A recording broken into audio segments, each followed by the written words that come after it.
Greetings, St. Paul's, and blessings on this Wednesday. Today, I'm happening to spend some time in the office at church. And as usual, on days when we don't have a special feast day, I would like to share with you some words for the psalm appointed for the daily lectionary today. It is Psalm 119, beginning at verse 145. I call with my whole heart, answer me, Lord, that I may keep your statutes. I call to you, oh, that you would save me. I will keep your decrees. Early in the morning I cry out to you, for in your word is my trust. My eyes are open to the night watches, that I may meditate upon your promise. Hear my voice, O Lord, according to your loving kindness. According to your judgments, give me life. There are other words in the psalm appointed for today, but I decided only to read you the first 5 verses. I would like to share with you a couple of pieces of art, which is set in words, that keep me going on a regular basis, and normally they're just above my head. And therefore, with my desk facing that way, when I'm in here on a regular basis, they're right above my head in front of me, and I can read them and keep myself focused and centered on doing God's work.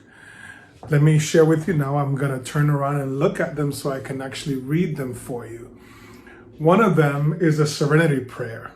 Some of you may know it, and it says, God, grant me the serenity to accept the things I cannot change, courage to change the things I can, and wisdom to know the difference.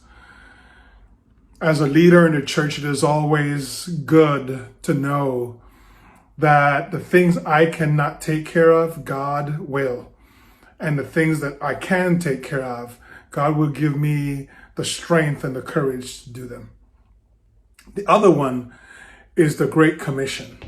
And it says, Then Jesus said to them, All authority in heaven and earth has been given to me. Therefore, go and make disciples of all nations, baptizing them in the name of the Father and of the Son and of the Holy Spirit, and teaching them to obey everything I have commanded you. And surely I am with you always, to the end of the age. This is taken from the end of Matthew 28.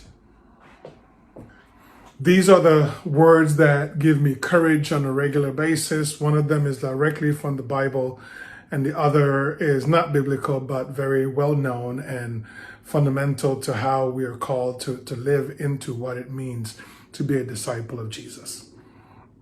Let me share one last piece of art with you. And this one is right behind me. This one is one that I found in an art store in New York many years ago, some 15 years ago. I had it framed and I've kept it in the office I had when I lived in New York. And I definitely had to have it with me here.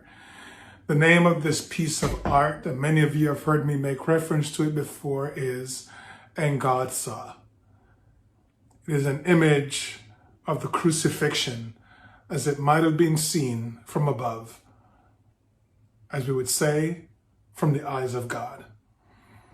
It reminds me that God was there at the crucifixion, and God is there every day watching over me, over you, over all of us.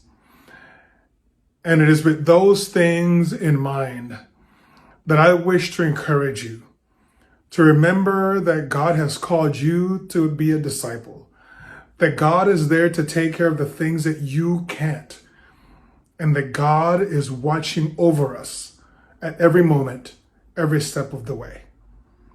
So with that, I say to you, St. Paul, remember that you are blessed.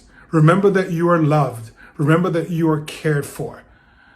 And may that knowledge carry you each day to do the work to which God has called you, to make disciples, to preach the good news, and to witness to God's power in the world. Blessings to you this day, and may God's Spirit be with you.